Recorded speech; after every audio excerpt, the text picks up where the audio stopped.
The smell hits me first. Sweet corn and cinnamon, layered over something metallic, something wrong. Main Street looks the same. Bunting stretched between lampposts, harvest displays in every window. I pause at the town sign.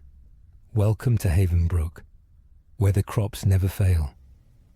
My fingers tremble as I text Mom I've arrived. 20 years gone, yet the festival still pulls me back. Locals pass with smiles too wide, eyes too bright. They nod as if they've been waiting. Mrs. Prescott grips my arm, her weathered fingers digging in. The prodigal returns. Her whisper scrapes against my ear, just in time. I try to pull away, but her grip tightens. Behind her, perfect pumpkins line the sidewalk, each identical to the last, not a single blemish, just like I remember, just like every year before I left. My phone buzzes. Mom's reply. Hurry home, they're watching. A chill crawls up my spine. I already feel it. I've made a terrible mistake. Mom's kitchen smells of apple pie and fear. She hugs me tight, whispers, "You shouldn't have come," against my hair. When she pulls back, her smile contradicts her words. Dad sits at the table, knife rhythmically slicing perfect red apples. Slice, thunk, slice, thunk. Harvest Festival Committee needs all hands, he says without looking up. Town's counting on us. The kitchen walls feel closer than I remember. Photos of past festivals line them. Crowds with identical smiles through decades. In each, someone stands on a flower-draped platform. Always one person. Always different. Always smiling. Outside, a tractor rumbles past, pulling a wagon of children singing the harvest song. The notes float through open windows, a melody I've tried to forget. Blood grows the grain, grain feeds the town. My fingers find the small scar behind my ear, the one I've had since childhood. Mum notices, quickly turns away. Rest now, she says. Tomorrow's a big day. Morning light streams gold through crimson leaves. I help Mom prepare her famous harvest bread, kneading dough that feels too warm, too alive against my palms. Through the window, I watch neighbors decorating the town square. The harvest altar rises at its center, wood and wheat woven into an intricate platform. Mayor Collins spots me watching, waves with unnatural enthusiasm.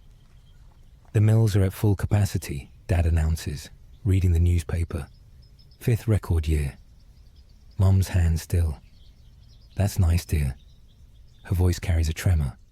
I peek at the paper. Headlines boast prosperity, while the rest of the state suffers drought. Photos show grain silos bursting, orchards heavy with fruit. When Dad leaves, I ask Mom how the town stays so lucky. Her wooden spoon cracks against the bowl. Not luck, she whispers, then louder. Tradition. Commitment. Her eyes dart to a small cellar door I've never noticed before. The town provides. We give back. That's the way. Downtown buzzes with festival preparation. I volunteer to hang decorations, seeking normalcy in the familiar ritual. Old classmates greet me with rehearsed enthusiasm. Sarah Miller, now town librarian, clutches her clipboard with white knuckles. We're so blessed, she repeats whenever conversation lulls.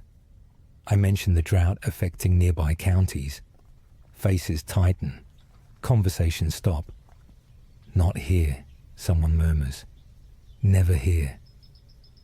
I catch Sarah alone behind the refreshment stand. Ask how farming technology has improved since I left. She laughs, hollow and sharp. Technology? No, we have something better. Her eyes track Mayor Collins as he inspects the harvest altar. The soil wants what it wants. I notice dirt under everyone's fingernails, dark, almost black, almost like dried blood. A child runs past, singing the harvest song louder now. One must fall, so all may eat. My throat constricts. I've never heard that verse before. Or have I? Memory shifts like disturbed soil. The library archives smell of dust and secrets. I tell Sarah I'm researching town history for a nostalgic article. Her smile slips when I request festival records. Those aren't catalogued properly. But she's called away by the mayor's assistant. Alone, I pull record books from shelves. Newspaper clippings cascade from brittle pages. Festival photographs dating back to 1872. Always the altar. Always one person at its centre, garlanded with wheat. Town records show no bad harvests, ever. A century and a half of perfect agricultural yields. A weight settles in my stomach. In the oldest book, I find it. A crude drawing of a human figure laid among crops, veins feeding the soil. Text in faded ink. The chosen nourishes all. I photograph the page with trembling hands. A shadow stretches across the table. Sarah stands in the doorway, face emptied of warmth. Find what you were looking for. The door clicks locked behind her. Sarah's smile returns too quickly. Just closing early for festival prep. My heartbeat thunders in my ears as she escorts me out. On Main Street, townsfolk hammer together market stalls with mechanical precision. Children weave wheat dolls, fingers nimble with practiced motion. I notice how everyone watches me from the corners of their eyes, how conversations pause when I pass. At the coffee shop, I attempt to upload the archive photos. No signal. Wi-Fi connected, but nothing loads. The barista slides a festival schedule across the counter. Lottery tonight, she says, tapping a time slot. Attendance mandatory. Her fingernails leave smudges of dark soil on the paper. Outside, the wind changes, carries the sweet rot smell from the fields beyond town. I walk toward the town limits, needing space to think. The Welcome to Havenbrook sign looks different from this angle. Smaller text beneath reads, "The chosen cannot leave until chosen." My car won't start. Engine turns over but dies immediately, like something's blocking the fuel line. I try calling a mechanic, then a cab. No signal again. When I ask to use the gas station phone, the attendant's eyes glaze. Lines are down for the festival. His monotone chills me.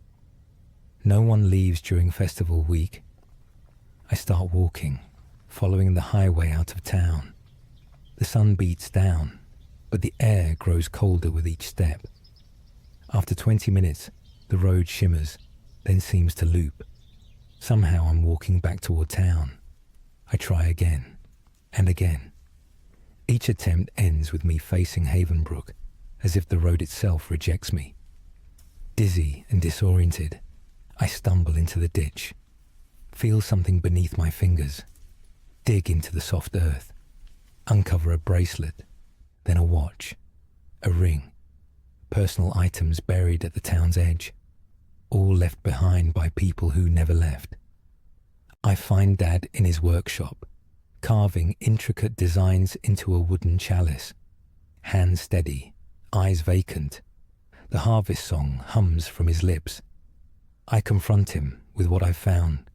The archives, the road that won't let me leave. It's an honor, he says finally, to be considered. His knife slips, drawing blood. He watches, fascinated, as it drips onto the wood. The soil must be fed. I back away as he approaches, hands outstretched. Your mother and I hoped, after you left. But the town remembers his children. He lunges suddenly, fingers brushing my face before I slam the workshop door. Through the window, I watch him return to his carving. Movements jerky like a marionette. Night falls too quickly. Festival lights illuminate the town square. The lottery podium glows under spotlights. A glass bowl filled with papers sits at its center. The wind carries whispers. The chosen returns. The chosen returns. I barricade myself in my childhood bedroom, flip through old diaries for clues, for anything I might have forgotten, find pages torn out, dates missing around each festival. The house creaks beneath me. Voices murmur in the kitchen. Through heating vents I catch fragments, always meant to be. The soil chose her long ago. Perfect sacrifice. Shadows pass beneath my door. Something scratches at the wood. Not fingernails, something sharper. I press against the far wall, breathing shallow. The scratching stops. A folded paper slides underneath. Heart pounding, I retrieve it. A child's drawing. Stick figures in a field. One lying down, red crayons scribbled around it. Others standing, holding hands in a circle. Happy faces on everyone. My name written at the bottom in blocky letters. Fresh crayon. The signature, from Katie. I don't know any Katie. A giggle echoes from the hallway. Small footsteps retreat. The harvest song fades with them. The window is my only escape, 2 stories up, but the trellis might hold. As I swing my leg over the sill, a spotlight blinds me. Festival procession approaches. Townspeople carrying torches, singing the harvest song. Mum and Dad at the front, faces serene. I duck back inside, heart hammering. Hide in the closet like a child. Breathe in mothball-scented darkness. My fingers trace the wall, finding a small carved symbol. Match it to the one from the archives, my hiding place as a child. Did I know even then? Footsteps on the stairs. The bedroom door creaks open. I peek through slats, see Mom enter alone. She kneels, pulls up a floorboard, places a small object inside, whispers something, crying. When she leaves, I investigate. Find a corn husk doll with my face. A single word written on his chest. Sorry. The doll's stomach is slashed open, stuffed with dark soil. The house empties as festival bells ring. I follow the hidden cellar door in the kitchen. Stone steps descend into darkness. Air thick with loamy dampness.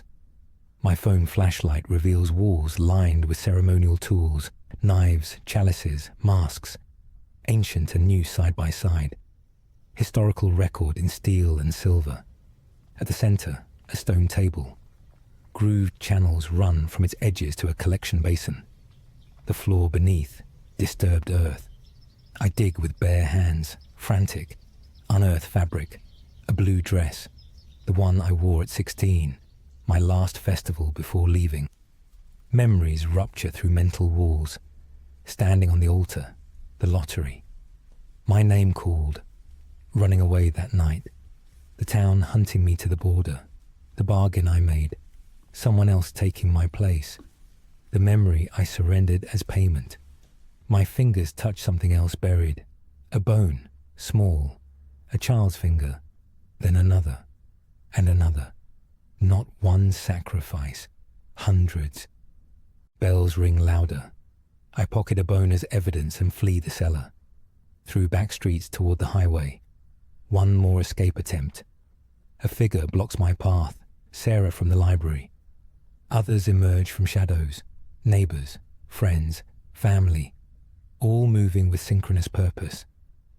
The lottery is just tradition now, Sarah explains, voice gentle as they surround me. We've known the next chosen since you ran. The soil marked you long ago. They part to reveal Mayor Collins.